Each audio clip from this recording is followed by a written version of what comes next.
Welcome to the Adventures of the Monad. We finally come to the last group of entities that inhabit the emotional world. These artificial entities form the most significant class and are much more critical to humanity. They consist of an enormous, partially formed mass of semi-intelligent entities, differing among themselves as much as human thoughts differ and are therefore practically incapable of being defined in a detailed classification and arrangement. Being entirely humanity's own creation, they are related to us by close karmic bonds, and their action upon us is direct and incessant. So, let's start with 1. Elementals formed unconsciously. A previous presentation has already described how these desire and thought forms are called into being. The desires and thoughts of a person seize upon the plastic elemental essences that make up the entire matrix of the emotional world and instantly mold them into a living being of appropriate form. The form is in no way under the control of its creator, but lives out a life of its own, the length of which is proportional to the intensity of the thought which created it, and which may be anything from a few minutes to many days. 2. Elementals formed consciously. Elementals formed consciously by those acting deliberately and knowing precisely what they are doing may be enormously more powerful than those formed unconsciously. Occultists of white and dark schools frequently use artificial elementals in their work, and few tasks are beyond the powers of such creatures when scientifically prepared and directed with knowledge and skill. One who knows how to do so can maintain a connection with their elemental and guide it so that it will practically act as though endowed with the full intelligence of its creator. It is unnecessary to repeat the descriptions of this elemental class which have already been given. 3. Human artificials. This is a very peculiar class, containing few individuals, but possessing an importance quite out of proportion to its numbers, owing to its intimate connection with the spiritualist movement. To explain its genesis, it is necessary to go back to ancient Atlantis. Lodges were formed for the study of occult sciences, preliminary to initiation. These were adepts of the good law, and one of them still observes the same old world rituals today. It also teaches the same Atlantean tongue as a sacred and hidden language as in the days of Atlantis. The teachers in this lodge do not start at the adept level 45 selves. The lodge is not directly a part of the Brotherhood of the Himalayas. However, some of the Himalayan adepts were connected with it in its former incarnations. If you are unfamiliar with the Himalayan Brotherhood, search them out in the Annals of the Theosophical Society. There you will find chapter and verse about them. About the middle of the 19th century, the chiefs of this lodge, in despair at the rampant materialism in Europe and America, determined to combat it by novel methods and to offer opportunities by which any reasonable person could acquire proof of a life separated from the physical body. The movement thus initiated grew into the vast fabric of modern spiritualism, numbering its adherents by millions. However, whatever other results may have followed, it is unquestionable that through spiritualism, vast numbers of people have acquired a belief in, at any rate, some kind of future life. This is a magnificent achievement, though some think that it has been attained at too great a cost. Today, this movement is dying. Spiritualist churches still follow a familiar Protestant form of worship.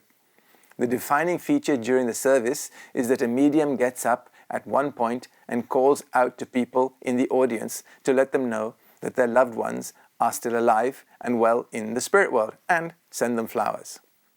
While some mediums are genuinely good and are clairvoyant to a high degree, most are deluding themselves of their abilities and misleading the audience into the bargain. However, the congregation feels comfort, so what harm has been done? How different is this from a priest getting up and spouting a load of nonsense about being saved and the fiery pits of hell? Separate from this, a practice much more prevalent in the early 20th century was holding private seances. Again, many charlatans prepared to beguile the naive participants of such gatherings. However, sometimes genuine mediums were present who were capable of conjuring up all sorts of phenomena, which at times seemed miraculous and at other times terrifying. Let us get back to the processes triggered by the intentions of these groups of sitters and what they set up. The term sitter is how they were known. The method adopted was to take some ordinary person after death, arouse them thoroughly upon the emotional plane, instruct them to a certain extent in the powers and possibilities belonging to them, and then put them in charge of a spiritualist circle. This roused individual, in their turn, developed other departed personalities along the same lines. They all collectively acted upon those who sat in their seances and developed them as mediums. The movement's leaders no doubt occasionally manifested themselves in emotional form at the circles, but in most cases they merely directed and guided as they considered necessary. There is little doubt that the movement increased so much that it soon got beyond their control. For many of the later developments, they can only be held indirectly responsible. The intensification of the emotional life of the controls in charge of the circles distinctly delayed their natural progress, although it was thought that full compensation for such loss would result from the good karma of leading others to the truth. It was soon found out that it was impossible to use a spirit guide for any length of time without doing that human monad severe and permanent injury. In some cases, such guides were withdrawn and others were substituted for them. In others, however, it was considered undesirable to make such a change. Then a remarkable practice was expediently adopted, giving rise to a curious class of creatures called artificial humans.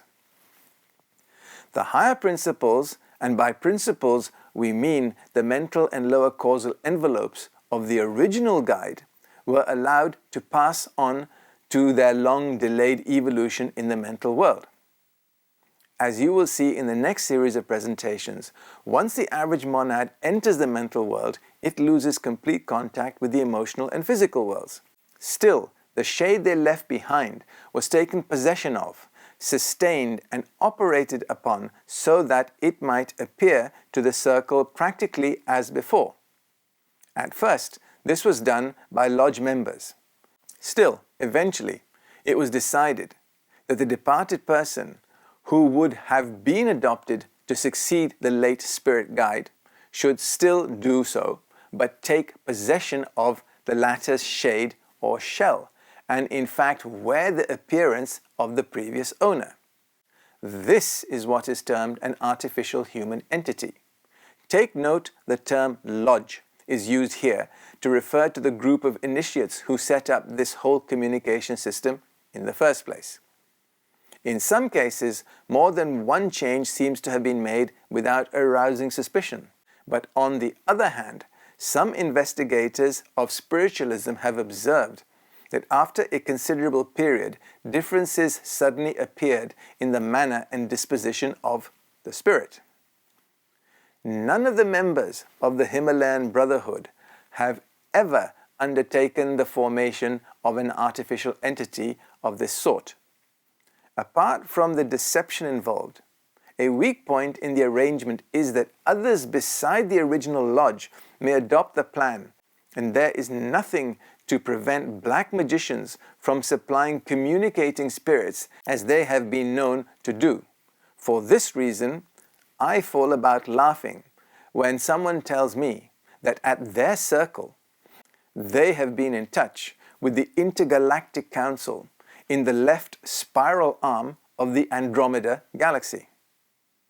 If anything has been learnt about the construction of our solar system and the star systems and galaxies beyond, it is that they operate over 48 planes of matter. Note 48 and not 49. Why? Because the 49th plane, or the first plane to be precise, is genuinely intergalactic and only primary matter exists there. Not even the guardians of the galaxy have access to that plane.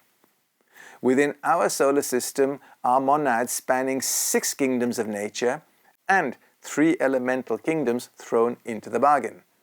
The distance between an initiate focused in their 47-1 permanent atom and an adept, a 45 self, is as distant consciously from us as we are from a cabbage. How many meaningful conversations have you had with a cabbage? So here we have a channeler sitting in a circle, telling their audience that they are in contact with an avatar from some distant star system. Imagine which plane of consciousness they must be on, and how many degrees of separation there must be between them and us. The channeler is in contact, if in contact they are at all, with a discarnate entity from the emotional world. I hope you realize how diverse this contact can be by now. It may be human, it may not be.